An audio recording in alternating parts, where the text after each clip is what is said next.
आनंद यात्रा कड़वी बाण वसई क्रांतिकारी मूल निवासी जननायक कृष्ण क्रांतिकारी मूल निवासी जननायक कृष्ण प्राचीन भारत के आदिनायक केवल और केवल मात्र शंकर के बाद इस श्रेणी में अगर दूसरा नाम आता है तो केवल क्रांतिकारी जननायक कृष्ण का नाम आता है। इस महान पुरुष का कोई मान्यता प्राप्त इतिहास आज मौजूद नहीं है। कृष्ण के जीवन के विषय को हकीकत में ध्यान करना प्रमाणित ग्रंथ आज भारत भूमि में किसी के पास है भी नहीं, वो शक्यता बिल्कुल निरुत्तर है। फिर भी कृष्ण का नाम यहाँ के मूल निवासी के हृदय मन तन आत्मा में पिछले 4,500 साल से गूंज रहा है, गूंजता रहा है। हृदय मन तन और आत्मा में उच्च कोटि का है। भारत के मूल निवासी जो महापुरुष का नाम का उपयोग यहाँ के पाखंडी धूर्त झूठ धर्म के विषय में अनकड़त और समानतावादी विचारधारा वो व्यापक स्वरूप में करते रहे। वो एक कटु सत्य करने वाले कौन थे? आर्य ब्राह्मण और पंडित, जिन्हें कृष्ण के का नाम का उपयोग धर्म का धंधा बनाने के लिए, निजी स्वार्थ, निजी महत्वाकांक्षा करने के लिए एक शोषक वर्ग के रूप में और कृष्ण का नाम असमानता वाद का परिक्रय के रूप में करते हैं।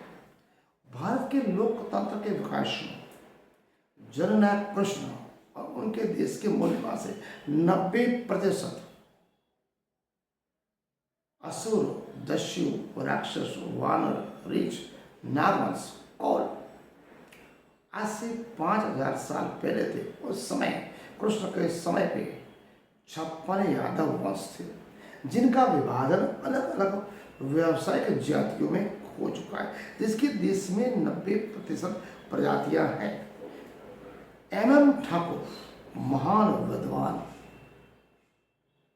व्यास इतिहास विशेषज्ञ ने 10 पृष्ठ विश्व में लिखा है कि द्वारका में जो कृष्ण ने राजा होते हुए भी सभी प्रकार के विशेषाधिकार एवं पद को महत्व को समाप्त कर दिया और समानता का सिद्धांत लागू किया। भारत के इतिहास में पहली बार एक शासक हुआ, राजा हुआ, जिसने शासक और शासित बिन की जो भेद रेखा थी अगर वो समाप्त की हो तो केवल एक ही व्यक्ति था, जो श्री कृष्ण था। कृष्ण के काल में और आज तक कृष्ण की स्वतंत्र विचारधारा है, समानतावादी बातें, मानव मात्र एक समान को मानने वाले 56 यादव वंश के लोगों को यहाँ के असमानतावादी और अन्य को दास बनाकर खुद को जन्मदात उच्च श्रेष्ठ कुलीन और बुद्धे कहने वाले यूरेशिया से आए हुए आर्य ब्राह्मणों ने के साथ सतत उनका संघर्ष है। आर्य ब्राह्मणवादियों ने इनको हमेशा कृष्ण को लांछित करने की कोशिश की। एक महान वैज्ञानिक प्रेडिटर के कहने पर आमिरों को भी शूद्र इसलिए कहा नहीं गया क्योंकि वो शूद्र वंश के थे, शूद्र वंश के शासक थे, बल्कि इसलिए उन शासकों ने ब्राह्मणों का कभी स्वीकार नहीं किया और ब्राह्मणों के अनुयायी नहीं बने, इसलिए आमिरों को उन्होंने शूद्र कहा नहीं। कृष्ण और यादव आदि जो मूल निवासी जो प्रजातियां थी उनका अधिकृत इतिहास आज तक उपलब्ध नहीं, क्योंकि सनातन शिव शक्ति धर्म, बौद्ध धर्म, जैन धर्म अवैदिक थे। वेद पुराण महाभारत स्मृति भगवद गीता का लेखन वेद व्यास के नाम से गवकोड़े लाकर झूठी बातें आर्य ब्राह्मण पंडितों ने रची, जबकि वेदव्यास महान दार्शनिक आध्यात्मिक गुरु विज्ञानवादी सत्यग्न धार्मिक और महान धार्मिक दार्शनिक नेता थे। केवल वेदव्यास का नाम का उन्होंने उपयोग किया।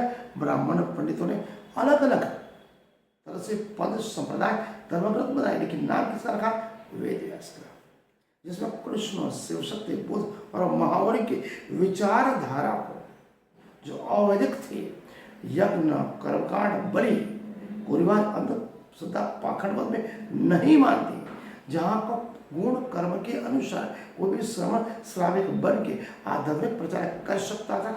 समानतावादी विचारधारा, प्रेम स्नेह दया करुणा पर मानने वाले बुद्ध जन शिव शक्ति धर्म की विचारधारा को ब्राह्मण पंडितों ने अति सूत्र और सूत्र माना और निम्न कक्षा को माना। ऐसा चित्रण आज भी दिखाई दे रहा है। हमारे सामने प्रश्न उपस्थित होता है कि कृष्ण को 4500 वर्ष के बाद भी यहाँ का मूल निवासी आबादी क्यों भूल नहीं पाई? कृष्ण मूल निवासी जननायक कौन है, क्यों है? क्या महाभारत में दिखाए गए कृष्ण का चरित्र यहाँ के जननायक के चरित्र से मेल खाता है? विष्णु और कृष्ण के बीच में कोई संबंध है? कृष्ण की महानता जन्म से थी या उनके कर्म से थी? क्या ब्राह्मणवादी वर्ण व्यवस्था के अनुसार कृष्ण उनके समर्थक थे या नहीं थे? कृष्ण की समानतावादी विचारधारा को ब्राह्मणवादी विचारधारा से कोई मेल था? वर्षों से कृष्ण के नाम से यहाँ के मूल निवासी को शोषित शारीरिक मानसिक तौर पर गुलाम बनाने का कार्य, धर्म ग्रंथों का कार्य केवल और केवल भ्रष्टाचार, दुष्कृत करना, दुष्प्रचार करना क्या कृष्ण करते थे या ब्राह्मण करते थे? और लंपट लीला कौन चलाते? कृष्ण का नाम से लिखे गए ग्रंथ असली में कृष्ण का चरित्र दिखाते हैं या गलत चरित्र दिखाते हैं? कृष्ण के नाम से यहाँ के मूल निवासी का शोषण करने वाले कौन थे? कृष्ण को विष्णु का अवतार घोषित करने वाले कौन थे? कृष्ण को ईश्वर का अवतार घोषित करने वाले कौन थे? कृष्ण के नाम से यहाँ के मूल निवासी को वर्ण व्यवस्था में बांटने वाले कौन थे? ऊपर उठाए गए सभी प्रश्नों का उत्तर जब तक हमें प्राप्त नहीं होगा तब तक हम कृष्ण का सचित्र सत्य चरित्र जान नहीं सकते। कृष्ण के नाम पर पोप लीला चलाने वाले, मंदिर को अपना धर्म का धंधा बनाने वाले, दुकान चलाने वाले, विलासी जीवन जीने वाले, कृष्ण को अपना धर्म का धंधा का साधन बना करोड़ों अबोजों रुपये जीवन कमाकर वैभवी विलासपूर्ण जीवन जीने वाले आर्य ब्राह्मण पंडित पुरोहित धर्मगुरुओं के जागरूक षड्यंत्रों को योजना को हमें समझना पड़ेगा। इसीलिए कृष्ण के बारे में प्रमाणित तर्क पर दलील पर संशोधन करके संदेह करके चर्चा विचारणा करके संशोधन करके तर्क और सत्य के आधार पर कृष्ण के जीवन को चरित्र को समझना पड़ेगा। एक बहुत बड़ा प्रयास है। जननायक कृष्ण को ये ब्राह्मणवादी व्यवस्था और ब्राह्मणवादी विचारधारा जाल से मुक्त कराकर यहाँ के मूल निवासियों के जननायक क्रांतिकारी कृष्ण को हम क्यों उनके मुक्त कराना होगा। तभी जो यहाँ के मूल निवासी के प्रेरणा के स्रोत थे, प्रेरक स्रोत थे, उनके आराध्य थे, उनके आराधक थे, उन जननायक थे, उनके गोपालक थे, उनके मुरलीधर के जो क्रांतिकारी थे, तभी हम जो 5000 साल से हमारे प्रेरणा के स्रोत, हमारे प्रेरक कृष्ण को हम समझ सकते, जो उन्होंने 5000 साल पहले हमको प्रेरणा दी थी, प्रेरिता दी थी, सत्य से परे हमको अवगत करा था, मानवतावादी हमको अभिगम गमा दिया था, वही प्रेरणा का स्रोत आज जननायक कृष्ण को हम समझ सकते, बना सकते हैं। बहुत बड़ी कड़वी बात है। सत्य प्रमाण के साथ सत्य हमेशा कड़वा होता है।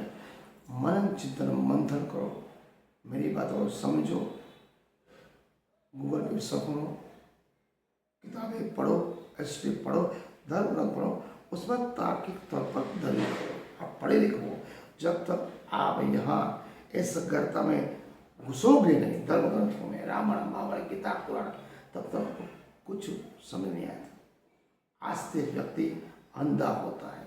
इसलिए वो तो नास्तिक व्यक्ति बिना छानबीन, बिना तर्क वितर्क दलील वैज्ञानिक तौर पर अगर कोई चीज़ सही लगे तभी सही मान, वरना सही मानना नहीं चाहिए।